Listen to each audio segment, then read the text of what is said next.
All right, we are live.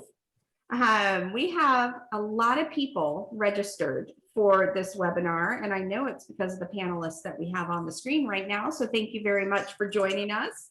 But we're going to give everybody a minute just to kind of log in and before we get going on the conversation. Anybody new on these webinars after a year, I appreciate you tuning in. My name is Sherry Bailey. I am the Vice President at Connect Travel.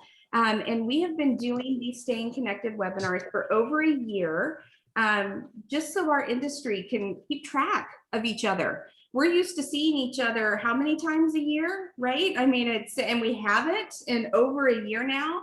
So we can keep up with each other. We can also keep up on our industry, what's happening out there, what we're hearing from our peers, what we're hearing from our clients, our operators, our friends, all help us make decisions and how we come out of this pandemic and we move very, very smoothly down the road to recovery, which is what we're hoping for.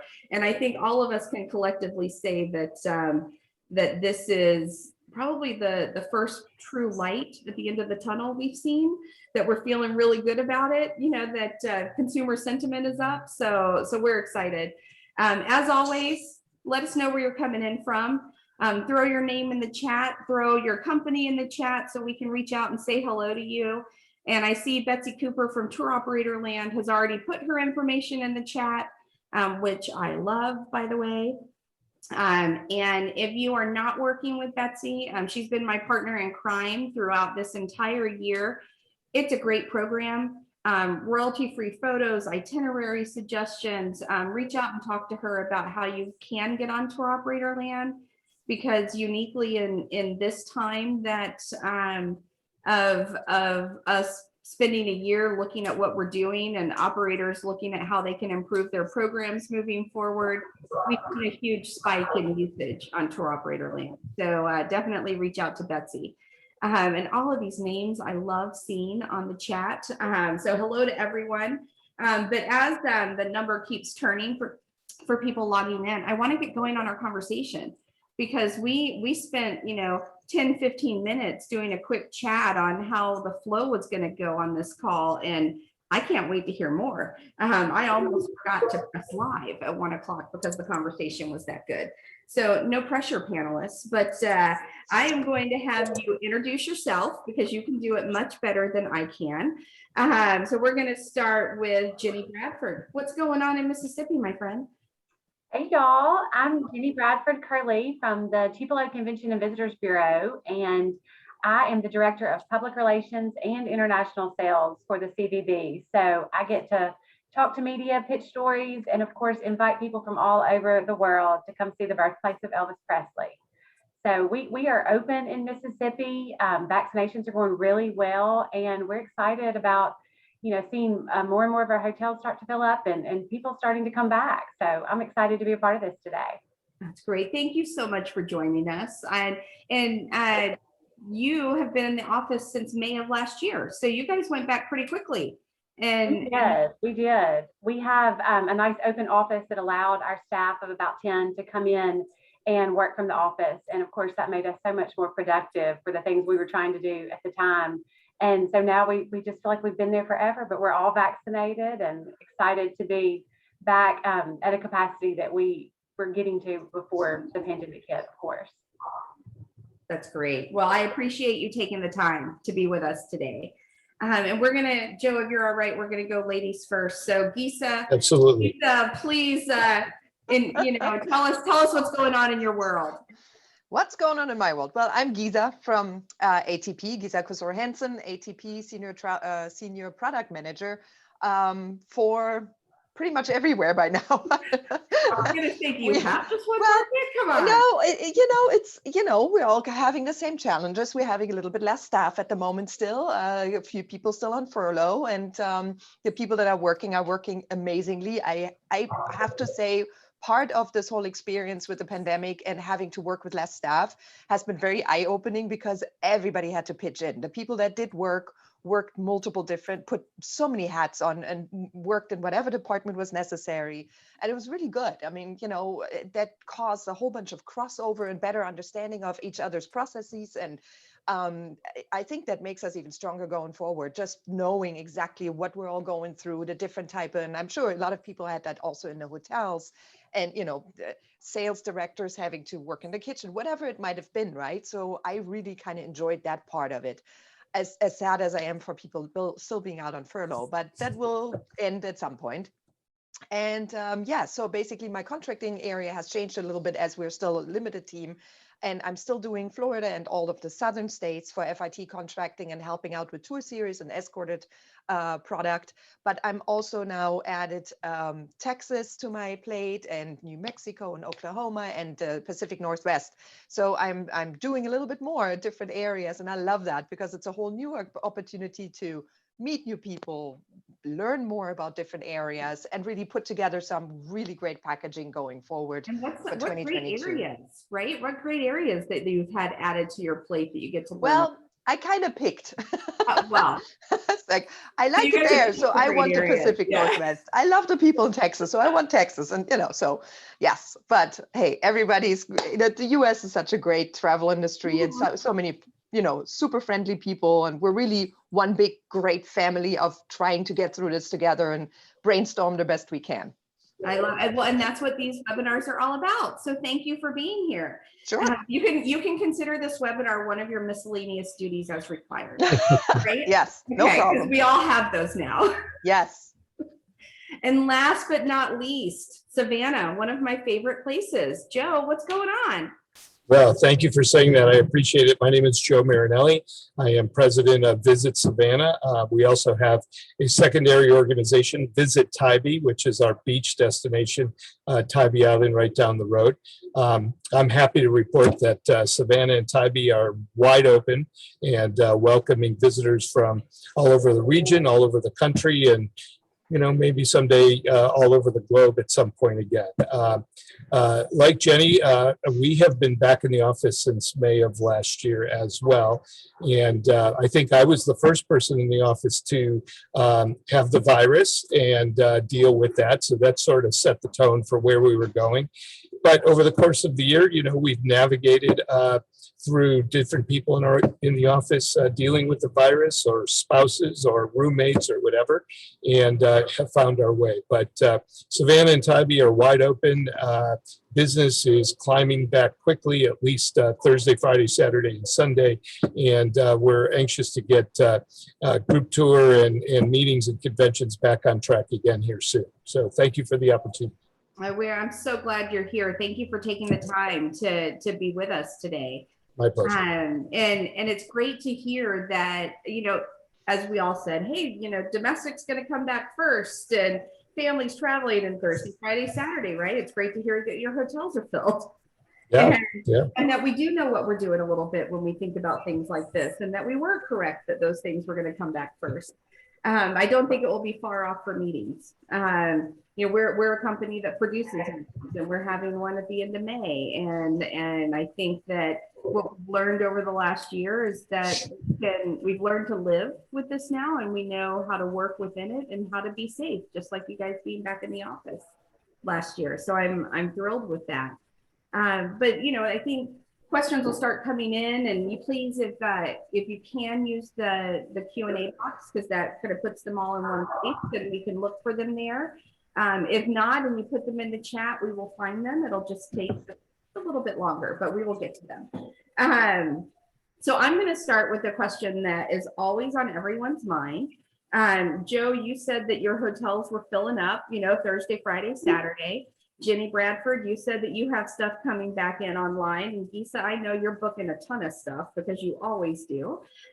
Where is that coming from? Do you have an idea of, is it close by? Is it, obviously consumer sentiment is going up. We know that. But who is traveling right now? And anybody can take that. Well, I think I'll jump in first. It's fairly predictable in terms of drive markets. I mean, that COVID fatigue and pent up demand, married with beautiful weather here in the South and more affordable hotel rates has made our part of the country very attractive. So first and foremost, those drive markets, maybe that 4 to 6 hour drive radius is really, is always going to be our bread and butter, pre-pandemic, pandemic, post-pandemic, whatever. But, as things are starting to open up around the country, we're seeing tremendous pickup in our nonstop fly cities. We have I think we have about 45 or 46 daily nonstop fly cities. And so we're seeing a lot of pickup coming in from Cleveland and Columbus and Indianapolis and Milwaukee and so forth. So first and foremost, a lot of folks driving in and getting away for the weekend. But then next, if I can jump on an airplane in Columbus, Ohio, like my friend Amir Elan at Longwoods International, I'm trying to convince him to come down. But if I can get them to jump on an airplane and an hour later be in Savannah or Tybee Island, then we've hit a home run. One more cold front and he's going to come down. Yeah. He keeps threatening that. Yeah. Jennie, Bradford, what about you? What are you seeing the same thing? Are you seeing different regions? We, of course, are a drive market. We generally target that 4 to 6 hour drive market around Tupelo. So, your Nashville's, your Memphis, Birmingham, Alabama, and then south, of course, in Mississippi. And we are seeing more of that. Pre-pandemic, our hotels were full during the week because of business travel. We have a ton of employment in our area, the nation's largest not-for-profit rural hospital. And so there was constant business travel. So our main focus was filling those hotel rooms with leisure travel on the weekends. And we have, always done that through international and then, of course, youth sports. And our youth sports market came back really quickly. We were hosting youth sports tournaments as early as May and June of last year. And so those have really sustained us and kept our hotels full on the weekends. So it's challenged us as a staff to try to sell some of our assets that maybe we weren't really focused on before. I mean, of course, we have lots of great outdoor with the Natchez Trace Parkway, but we have really pushed more of our RV parks, these beautiful state parks that we have that have never just been a huge selling point for us, but are so wonderful. Campgrounds, cycling tours, different things. So it's been a fun, challenge for our staff to look at what we have and see how we can focus more on that for domestic leisure during the week and on the weekends outside of just that typical youth sports market. That's great. I guess I kind of knew that youth sports might come back. I didn't think it would have come back that quickly though. So that's super exciting for you. Very much so. What are you feeling, Gisa? For us, it's mostly forward, obviously, because it's still, borders are still closed. And the interesting thing is, though, that every time you do see any type of news about possible loosening up of restrictions on the borders, of the international borders, there's always an immediate surge of bookings. So it's really, the people are sitting there just chomping at the bit. They want out. They're sitting on piles of cash that they couldn't spend over the last year, because a lot of the European nations that we're working with a lot hadn't had any real economical impact on their income being supported through the government and all of that. So they are missing out on a thinking back, that travel for a lot of the European nations isn't really luxury. It's really just a part of their lifestyle and their normal thing. They are missing out on a part of their normal lifestyle. So they are all eager to come back. And we're hearing that from all countries that we're working well with. They're very, positive about next year at least. And hopefully, still looking at this late summer and fall. And that's what we're seeing at the moment. Some late fall, summer and fall movement from international bookings, and then definitely into winter, spring, and wherever possible already into the next summer. Our expectation is that the international markets at least are going to book even longer, having longer booking windows for the next year, partially because of probably still slightly restricted flight capacities and nobody really knowing what airlines are coming back first with full capacity or not. So we're seeing a lot of interest right now for the longer term bookings. And that's really a little bit of a challenge for us at the moment. We're pushing hard at getting all the rates ready for 2022. But because a lot of the drive markets are doing so well in some of their areas, especially the big outdoorsy areas and whatever, a lot of the hotels are a little reluctant at the moment because it's like, well, it's looking good for next year. So they're kind of holding on in some areas for giving us some capacity and some rates for the next year already, which is that's not good. Let's not be short-sighted. We do need to think past when the people that are now driving somewhere might go somewhere else again. You know what I mean? So Right. that's really our main concern and our main message at the moment is be happy that you have drive market and things are popping and popping right now. However, once these people are going somewhere else again, we're still a good option for base business very far in advance. So. Right. And this is the first time I really thought about the booking window extending, right? I mean, I guess my mindset was on that domestic market that will decide, hey, I want to get away from the weekend based on what Joe said. You can have something Sure. really quickly. So from your clients though, next year, wherever possible. I mean, looking what came in bookings today, there was a ton that was for the next fall and summer, so and that's the other thing where we're taking also the message back to our CVP DMO partners and also the hotels is saying, listen, it's great. Let's look at short term as well. Yes, we love having specials for right now that we can entice people back or just bring attention to specific areas, say, hey, Savannah is doing a great option right now for the fall, or Tupelo really wants you in the summer or whatever else. So we can put that out there as an advertisement, just teaser to think about these destinations to come back to as soon as it's possible again, of course. But really, we want to be able to service the client for whatever booking needs to be done. And don't forget also a lot of the people that are booking, maybe they have a June booking this year, and now that's still not possible to travel. Hopefully they will then immediately say, okay, let's change it to next June or next May. But if I don't have the rates for that yet, that booking gets lost and they might go to Tenerife instead or Mallorca or whatever, right? So for us to retain the business into the United States and not lose some of the business to other long haul destinations, it's also important to have long-term rates for the rates for the next year already. Very true. So before I move on, because I want to jump into drive market for just a minute, but Sure. I am going to push you on what markets you're seeing book for this year for like late summer and fall. Oh, there's a little bit of everything. I mean, they definitely, we're very strong with Italy. So there's some definitely some movement from Italy. There's some France, some Benelux states, some Scandinavia, definitely the Brits. We don't work a lot with the German market, so I am not super sure how the German markets are looking right now. I hear from being German, I hear from friends and family that they're all kind of holding on and kind of waiting to see. I was just talking to my mom who finally got her second shot for a vaccine, and she's like in her 80s, right? So she said, I don't know, we're organizing ourselves to death again, she says, because everything is so regimented. We're standing in our own way to get everybody, vaccinated quicker.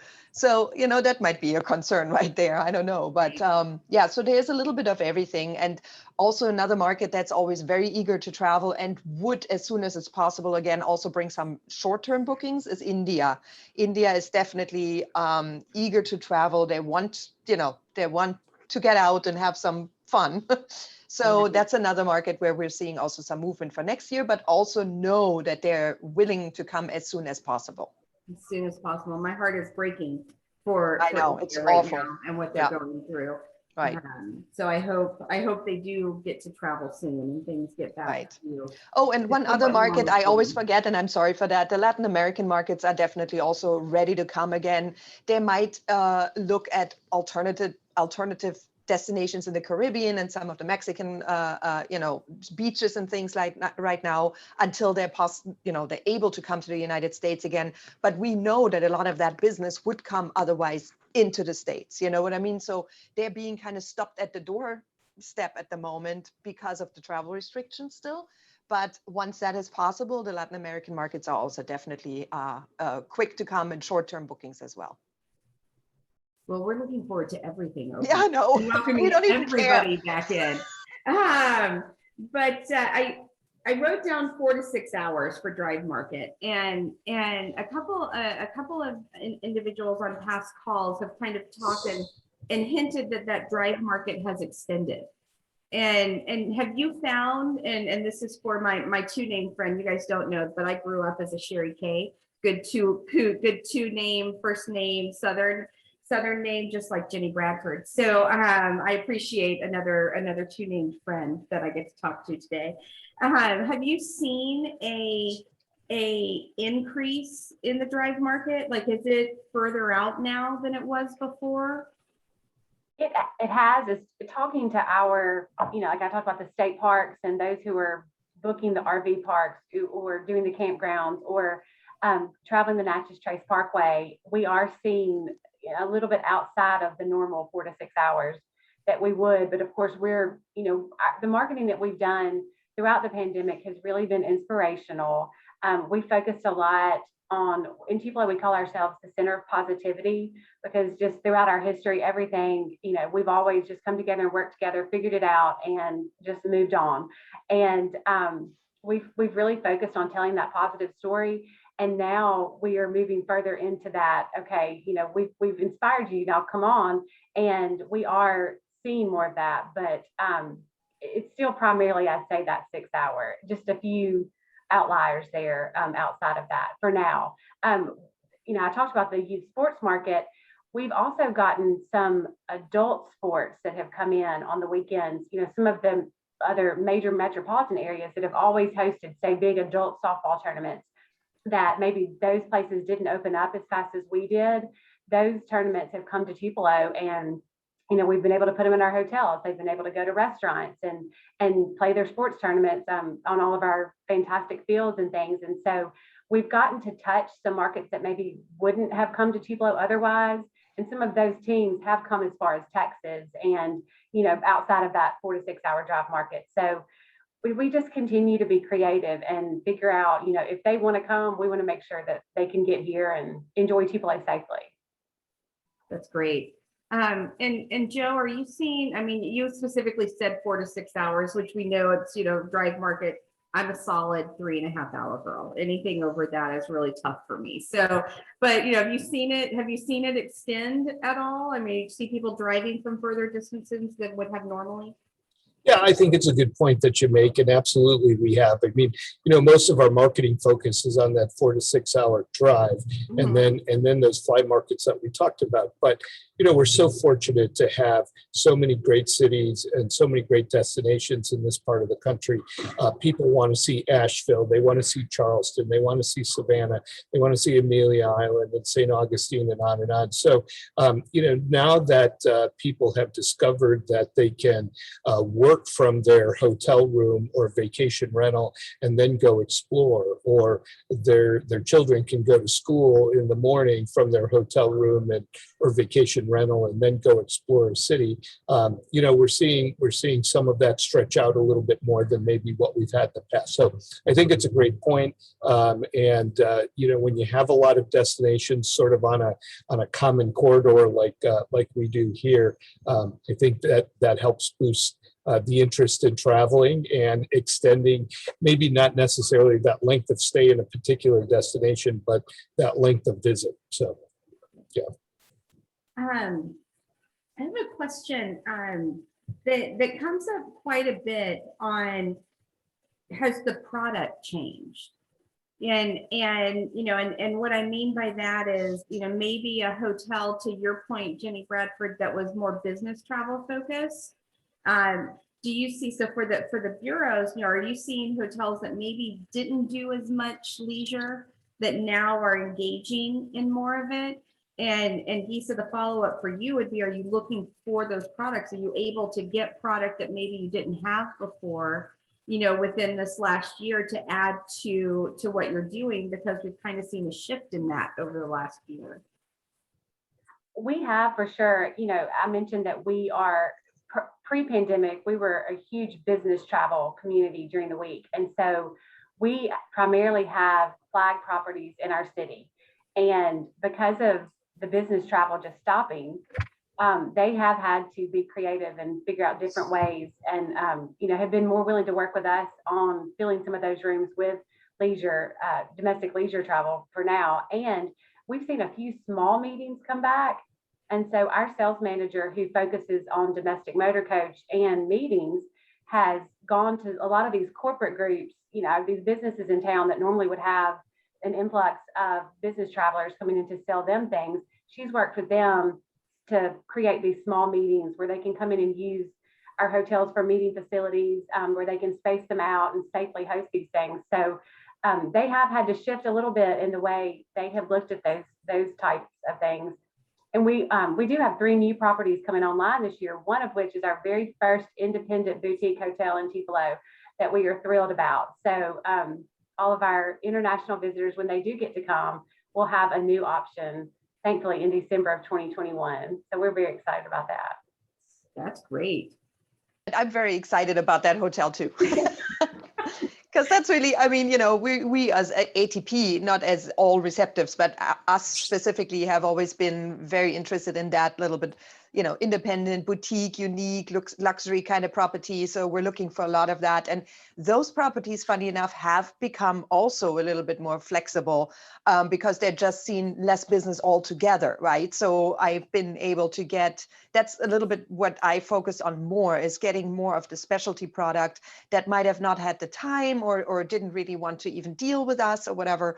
And a lot of those more independent, smaller properties have become more susceptible to talking to people like us, and that is great.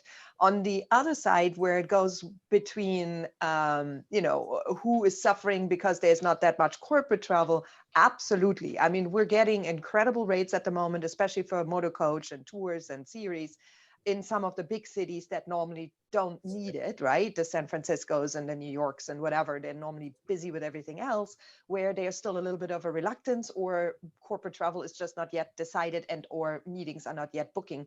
And that's great. However, our strategy is a little bit relationship first, because that's great if I get for 1 year an amazing rate at a hotel that normally is full with meetings, and then next year I don't get that because now they don't need me again. So there is definitely, if you don't have any scruples, and that's fine with you, there's plenty of great deals out there at the moment. Yes. However, what are you going to do next year? And we really focus on trying to work our partnerships mutually and say, like, okay, listen, so-and-so is giving me this right now. Can we talk about it? What can we do to not push you out of the way? I want to stick with you, or let's keep the relationship going. So really, that hasn't changed. There is a shift in a lot of product, yes. I don't think it's going to be a shift that will be permanent. And because of that, we're very cautious about that. Let's say it like that.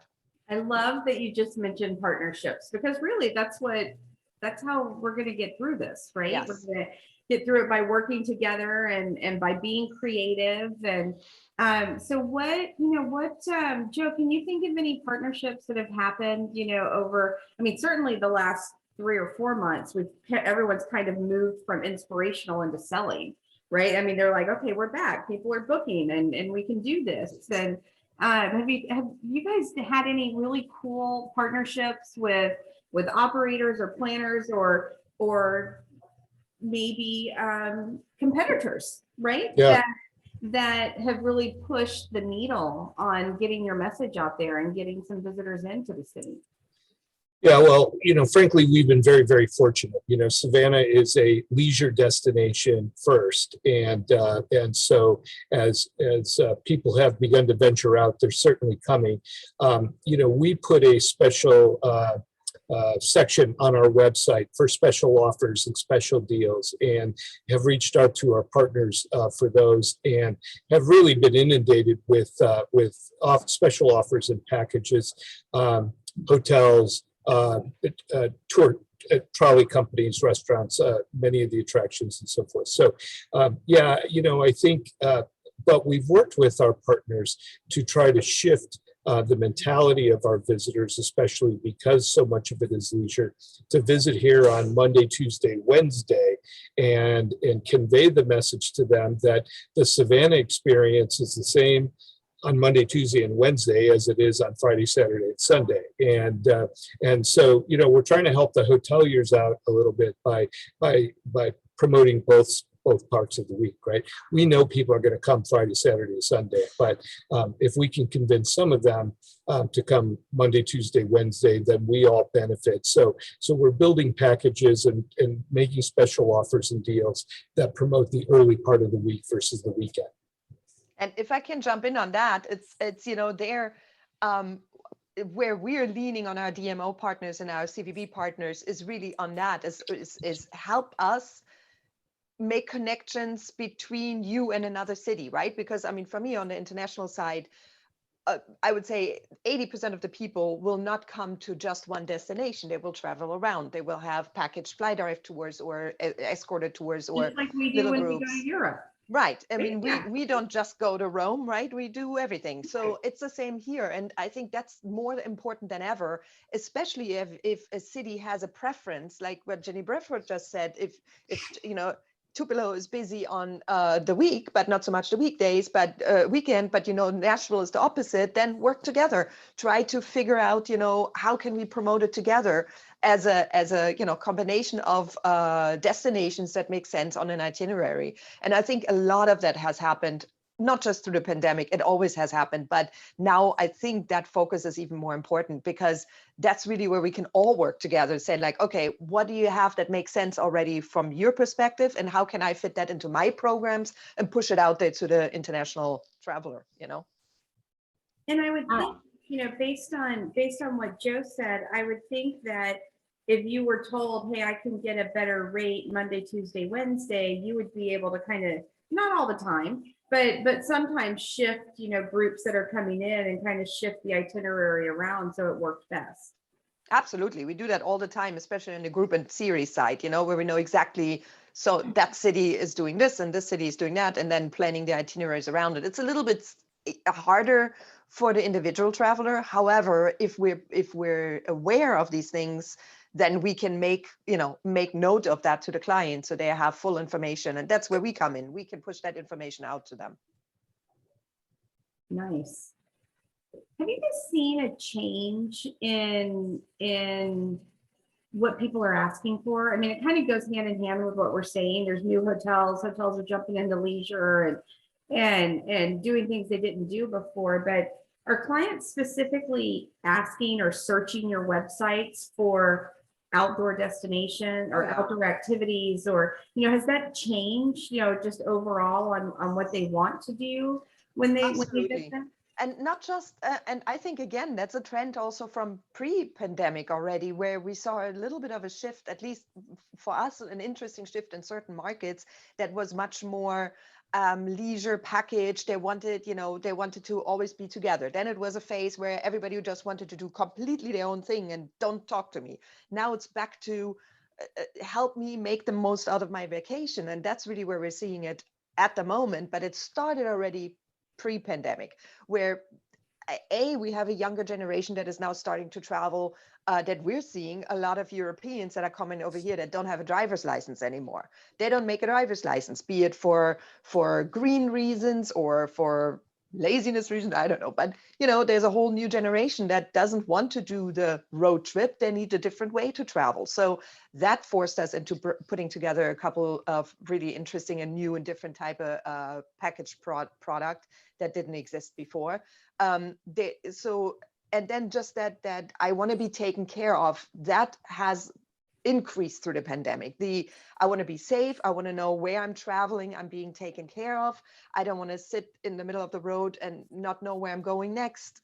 You know, I want to make sure that it's clean and healthy and safe. And I think that really pushes also then the needle at the beginning a little bit more into the branded product. I had the feeling that when we first started seeing bookings again, it was very much driven by some of the large hotel groups that were very outspoken about their cleanliness and practices, COVID practices.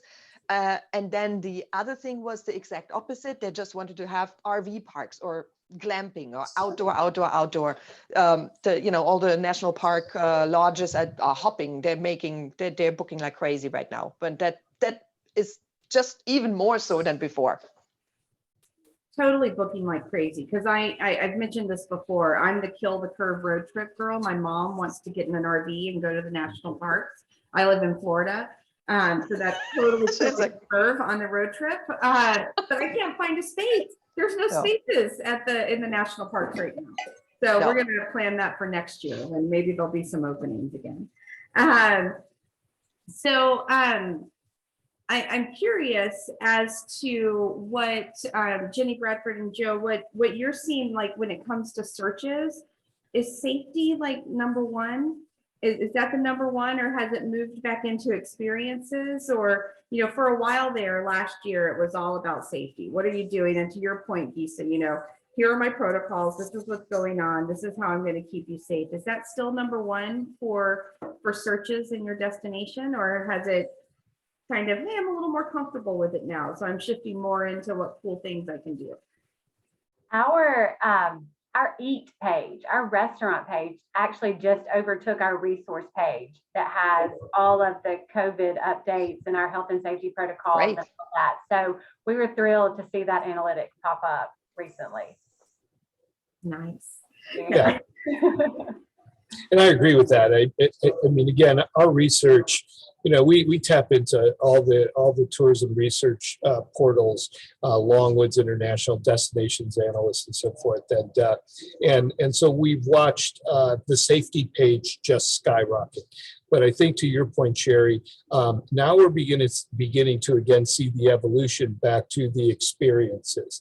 You know, it is all about people want to know about safety. They want to know about outdoors, and they want to know, you know, what the local protocols are. And the third one is the hardest part to keep track of, because sometimes what's going on in the city doesn't necessarily match what's going on in the state. And that's been the case here in Georgia for some time. But you know, safety first, obviously, and then the overall experience. What's new? People want to know what's new. We have a brand new JW Marriott here in town that opened a few months ago that is wildly popular. And so safety first. What's new second? And Gisa, what are they asking you for? Is it still safety a big concern? It is still a big concern, but you know, I think now that that part of it is also better organized, so it's easily accessible. At the beginning, it was a little bit a mad scramble for information. Now that that's all easily accessible, the destinations, the hotels, everybody's really done a great job of having it easily available, and we just linking all of our clients to that. So that's you know, a little bit off our plate now. So now we're really looking more, again, as you said, at experiences. Okay, so what can we as an operator offer in outdoor experiences, and be it bike tours, paddleboat tours, whatever, right? So we're focusing a little bit on that at the moment, looking at our main destinations that are popular right now and seeing in those destinations what attractions can we add to our packages, and how can we promote some of that. That is kind of tricky at the moment because of the safety protocol still, because it's really becoming a very you have to make a very precise plan of each itinerary, because a lot of the attractions might have limitations on how many people in a group they're taking. You need to now make timed admissions, you know, so that becomes like a little bit of a logistical nightmare. And on that, we are again leaning on our DMO partners and also the attractions themselves, of hopefully having that information readily available, so we can make it accessible to the people that are asking. Yes, we are being asked, give me bike tours, give me paddleboat tours, let's you know, take a horse ride through the wine country, whatever. All of that is being asked, but we can't facilitate it all really easily yet. So that's what we're spending a lot of research time on right now. I want to do all of those things. I just want to let you know. Yes, I agree with your clients. But so how does everyone on this call make your life easier so you can book those items? Because I'm assuming with you saying those things, you are looking for product, and you are contracting product well into excuse me, into late 22. Yes. So how does Jennie Bradford, how does Joe, and how does every other person on this call make it easier for you to book those products? Oh, but And that's why I love my Joes and my Jennie Bradfords, is because I know where they are. So I'm coming to you. It's like, it's like, okay, so how can we get 20 people on a paddleboard or whatever, right? So we constantly reach out to our DMO partners and even hotels. I mean, if you are a hotel and you have a specific attraction close by and or on your property, or it's part of your experience, just send me the information, make sure that it's available when we are coming to ask, or even when we're getting to meet again. That's information we're looking for right now. So if there is a IPW upcoming, or if there is a Travel South upcoming, or if there is the next Connect Travel show going on, have that information available already. You guys as DMOs constantly talk to your local stakeholders and everybody that's involved, right? So I know you guys probably often hate the question of, so what's new? But what we really mean by that is what else has become bookable for us, right? Because it's great that you have 15 new hotels, and there's an awesome new distillery, and there's a whatever, right? The new Museum of Torture or whatever.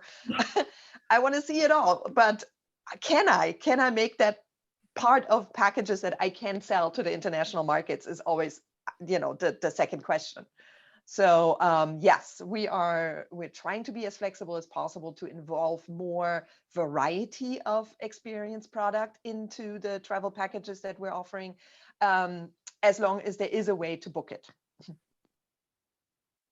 How are you all marketing right now? I mean, we've talked a little bit about it, right? We've talked about the drive market, we've talked about hitting those things, but what has there been any unique partnership that you've done, or how are you marketing right now to get the word out? Is it mostly social? Is it and I think this is a question for everyone, is what's been working for you?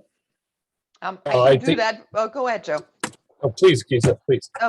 Mine is really quickly. Yes, social media, definitely. We've been focusing on specific destinations, pushing some of the new product that we have contracted since pandemic started, or what is new, we put together in an enticing way and put it out there by destination. And then on the other side, where I'm trying to help my DMO partners and the hotel partners, is really just being available if you need me to jump on a call with your stakeholders or whatever. And I tell that to everybody when I meet with them. It's like, I'll be happy to help you talk to them and kind of, make them not forget the international markets and whatever. So that's really what we're doing. We're trying to help market through the DMOs. Right. I think in our case, I'm not sure that we're marketing terribly different than we did before. I mean, it's a layered approach. We have print ads, we have digital ads, of course, very, very aggressive on social media and so forth. But, finding new partners, working closely with our airport to promote, those nonstop cities and so forth. But, I don't know that it's too terribly different than how we've always done it. It might be putting different resources into different funnels, but we've always taken a very layered approach to how we market the destination, and we are not believers that print is dead. We, in fact, just the opposite. We're very aggressive with our print marketing because we know that people are still looking for those industry magazines to help educate them on what's new in the market, what's bookable, as Gisa said, and so we try to take a multi-layered approach in that regard. And Jennie Bradford, how are you marketing? I echo a lot of what Joe said. And we're print, digital, all kinds of social media. Being a smaller destination, we do seek out partnerships with other destinations, looking to see what we have in common so that we can put messaging out together. Of course, Memphis and Graceland are two of our biggest partners. We're just 90 minutes south of Memphis, so you get the full Elvis experience right there. And that's a huge thing for us to be able to tell that, because there really aren't any other major entertainers that you can see where they were born and then where they rose to stardom like that. So, and then being on the Natchez Trace Parkway, it's headquartered in Tupelo. The Natchez Trace is one of the top 10 most visited national parks in the country. And have a group called the Natchez Trace Compact, and it is the marketing arm of the Natchez Trace Parkway, because of course the national park doesn't have the means to market itself. We partner with the state of Tennessee, the state of Alabama, and Mississippi, and then all the cities behind the trees that you go through as you drive this beautiful parkway. And we market ourselves that way, whether it's to cyclists or to motorcyclists, to RVers, and of course that's domestically and internationally. So I hosted a journalist from writing for the Wall Street Journal last week who was traveling the trace. And so anytime we can tell the story of that in a unique way through working with our partners, we are always on board for that. Well, and my next question was going to be, you know, is that are all of your marketing opportunities available for people to work with you? So that was, I mean, certainly I see everyone's head going, yes, please, let's work together. So I think everyone can reach out to you specifically, you know, to do some co-op marketing or to see how they can become involved in that and to help in some way. Yeah, co-ops are more popular than ever, and I think our partners appreciate the DMO taking the lead, negotiating special rates to allow those co-ops to happen, and like I said, I think they're more popular than ever right now. And for us, it's great because if I come to Joe and say, "Hey, Joe, I'm struggling to put something together with Tybee and Charleston and whatever," then he's going to say, "Hey, and did you think of Beaufort? They might be blah blah," right? So it helps me too, because I know a lot of the main points everywhere, but maybe I'm missing something in between. So it's definitely it pays out in a lot of different ways than just direct impact for onto the consumer. Absolutely. So we have a question for you, Gisa, specifically from Leah. She is very curious. She would like you to explain a little bit more about what you mean by an activity being bookable. So, starting very simply with maybe having a rate structure that is helpful. A lot of the smaller, I'd love to bring more very specific, and like we just said, horseback riding through the wine country is awesome. But if they only sell themselves through one channel, they have one rate, and there's absolutely no layer for me to at least get some type of discount for me to put that into a package, and the guest not looking at it at the end and saying like, whoa, I was charged this, and if I would have paid directly, I would have paid less. That is really the main thing. It's like it needs to be an attraction or an experience that is at least willing to give some type of discounted rate for me to take over some of that marketing for them and be their sales arm and be their sales representative of making our international clients aware that possibility for an excursion is even there. So that is a main thing. Then we're seeing on a simply technical side at the moment, a lot of attractions going to things like Fair Harbor and other things where we then all of a sudden have an added layer of work on our hands. I mean, that's aside from the fact that at the moment, what I mentioned already, a lot of attractions are now timed. Even something like Empire State Building, I have to have a timed admission to even get in, which makes complete sense, and I get that. However, that adds a whole nother layer where before I might have been on free sell saying like, okay, I just sell as many tickets as I want, and then it's up to the client to just get there and get in. That isn't available anymore. So now there's at least one more step for us to do manually in order to get these attraction tickets and experiences to the end client. So all of these things. So if an attraction that says, I am so-and-so and I have paddleboard tours and blah, blah, blah, that's great. But in order for me to make the step to sell you, there has to be at least a little bit of a discount and an easy way for me to book it without adding 20 minutes to the booking process when we have maybe $1 or $2 profit margin. Because that's, I mean, in the end, we want excursions because it gives a fuller experience, right? And we can really offer something special in the packages. But let's face it, the attractions and excursions are always the least amount of profit margin. So it has to make sense. Absolutely. And the follow-up question from Casey is, are you asking for a wholesale rate or are you asking for a commissionable rate? I can work with both, and most of us receptives can probably work with both. In the end, for us, it's more important, whatever that end cost for us is, to be competitive with other people out there. I don't want to find out I'm paying $4 more than Expedia or Viator or whatever, or my client directly. You know what I mean? So I can work multiple different ways as long as I can be sure that what I'm getting from the supplier is competitive and basically fair on an even keel with everybody else. And I think the shorter, the longer answer to that is communication and Totally. reaching out. And I know Gisa is more than happy to talk to anybody that Yes. has unique experiences that she can add to programs and that she can work with. Yeah, let's talk and see. And if it doesn't make sense for either one of us, then that's fine. But if it does, if we find a way, great. I'd love to, offer more things and more unique experiences to the guest. It's the fine art of negotiations. There right? you go. And a negotiation is something that works for both parties. Absolutely. And I think sometimes that gets lost in these discussions. Just give me your lowest rate or whatever. Well, let's talk about what your priorities are and how we can match our product and our prices to what your priorities are. That's what it's all about.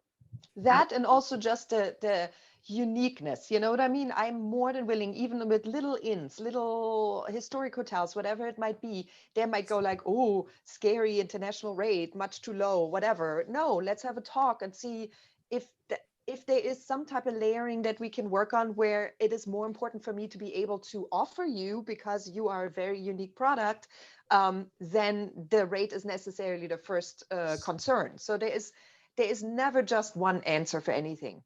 Let's just have a conversation and see if there is a way to partner. And that is what I love about this industry.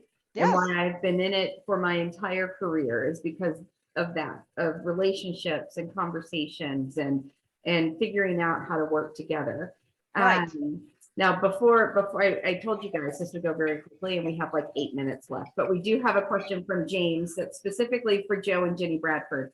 And he really would like to know if you are finding any hesitancy specifically in media or travel trade committing to participate in FAMs. Are they asking for more individual FAMs rather than the group FAM? And have you guys tackled any of that yet this year? We have.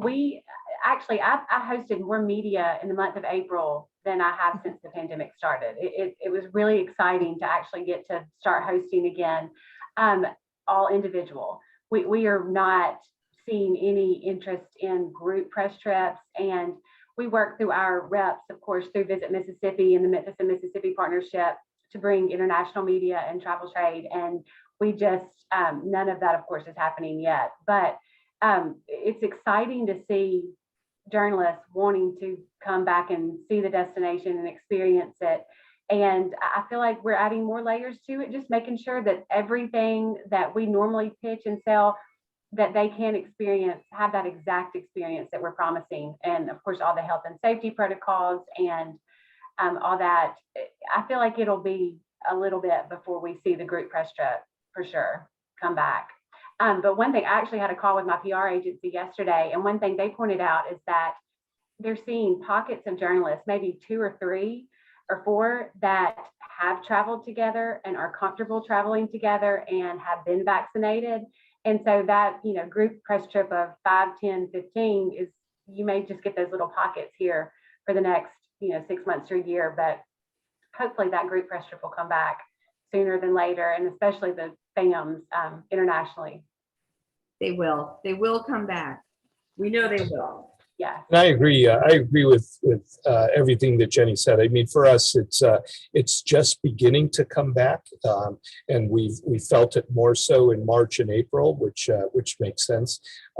Again, just like she said, we work very closely with our friends at Explore Georgia to make sure that we're promoting the state as well as our individual destinations. So I'd say it's still a little too early to make that call, but more individuals, onesie twosies than the group. And frankly, we're not talking about FAMs right now. We're just focusing, because another part of this is really sorting out and qualifying to bring the right people into town, because with situations like this, there are a lot of people out there that are just looking for the comp weekend, and when weekend occupancies are in the mid to high 90s, hotels are not anxious to give away a comp weekend unless that person has really been qualified to be able to show some return on that investment.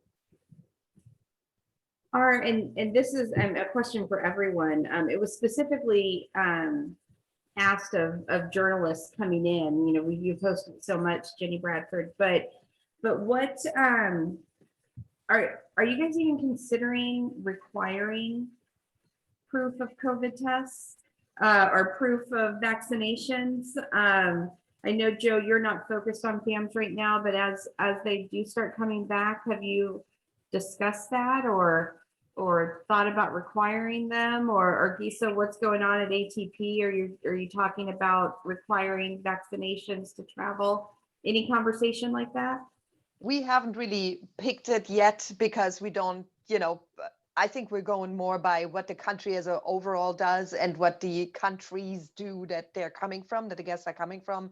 So I think by the time it reaches us, that decision has been made somewhere else, but we have not specifically said that we will require it on our buses or anything like that. And that's a really good point, right? I think that will change in the next several months. We'll see a lot of different regulations that are coming down the pipeline for us. Yeah, I think you're right. I think for the remainder of this year, we're just going to go through various stages of transition of what people's expectations are. Do you have an electronic confirmation of your vaccine, or is it a paper version, and so forth? So we're just going to have to be flexible and roll with it. But specifically to your question, frankly, we hadn't talked about it yet, and maybe we should now that you brought it up. Glad to add something else to your plate, Joe. Yeah. Well, we have like 3 minutes, and I always like to end these with final thoughts, words of wisdom or final thoughts on preparing for the rest of the year, or what you see happening towards the end of the year into next year. There's really no right or wrong answer. So Jennie, Bradford, I'm going to start with you. What are some final thoughts or some words of wisdom that you have for everyone? I just, partnerships, when I found out a lot of what we were going to talk about today was about partnerships, I was thrilled, because as a smaller destination, we've relied on partnerships for so long, and I know that they'll be even more important going out of this. And I feel like, a lot of those hats that we had to put on during the pandemic that were a little different than what we had done previously, I don't think we're taking those hats off. I think we're just continuing to add them, and we'll have to continue to be flexible and do whatever we have to do to get to the point where we can welcome our international visitors back. So thanks so much for including me today. Oh, I'm so happy you took the time, and couldn't agree with you more, right? Flexibility, consistency, all of partnership, those things that we talk about a lot, but really are coming into play right now more than ever. I also think that travel is going to be reliant on travel providers more than ever, that people are going to turn back to that and look to their travel provider because it gives them a sense of comfort. So with that, Gisa, any words of wisdom that you can share? Exactly that. And what you just said, consistency for sure. I always say that, nothing is off the table. Communication is key, absolutely, more than ever. Even if it's just hanging out on Zoom every once in a while saying like, oh my God, this week was awful because this and this and this happened. How are you dealing with that? Really that exchange of how do we all find ways through this difficult time and how do we move forward? And then, yes, we see really that customer service is going to be key again. I mean, did I not read somewhere this week that Expedia now is going to go into a more customer service, focused approach? I mean, okay, way too big. But we, for example, spent last year we developed an app for our customers, for our travelers that will have access to us and be able to communicate in an easier way. So once they are traveling with ATP over the road, they don't need to feel alone. There's going to be support in different languages. There's people that can help with stuff. So that, I think, is key going forward again, and partnering together and giving the guests the best experience. And you had already developed that app, but I think this past year really gave people an opportunity to take a step back and look at their operations and what they could add. And it wasn't that day-to-day grind of, oh, I have to get to this next thing, right? It was, it gave you an opportunity to, how can I enhance? Lots of innovation on what we've done and how can we do it better? So, so Joe, I'm going to leave it with you. Words of wisdom. Anything to keep in mind? Yeah, I'll keep it simple and quick. Be patient, because recovery will not come quickly. We have to expect that it's going to take time for corporate travel to open up, for international travel to come back. So we've got to be patient. And then the second thing is, don't be greedy. This is one of those times when the greedy businesses it'll blow up on them. I mean, it really will. So sometimes you see hotels get very aggressive with their rates, and now's not a time to be greedy. So be patient and don't be greedy. I like that. We're doing what our moms taught us to. We're being kind. Yeah. Right. I mean, that's what we're doing. That's what's pulled us through this. It's going to keep doing it. So thank you. Thank you for taking your time with us today and for sharing your insights. I know everybody gained a lot from it and can take it back and kind of tweak what they're doing to work for their companies and destinations. So I appreciate you. And I appreciate you taking the time. We appreciate you. Thank you for doing these. This is always it's good to listen to and fun to be part of. So it works on both sides. Everybody's name and everyone that calls in week after week, and all of our friends. I appreciate you for continuing to log in week after week and to hear from our friends and colleagues. Next week, we're back again. Don't worry, we're still here. But we are going to be talking with SIDA. There's been that question of student tours and if they're coming back, if they're not coming back, when they're coming back. Carolina Asante, the president and executive director of SIDA, and 6 tour operators from around the world to kind of give us an insight on what student travel is going to look like for the rest of the year and into next year. So we will see you next week. Please tune back in. And Jennie, Bradford, and Joe, and Gisa, you guys are great. Thank you for taking the time. Thank you, Sherry. Bye, everybody. Bye-bye. Have a good day.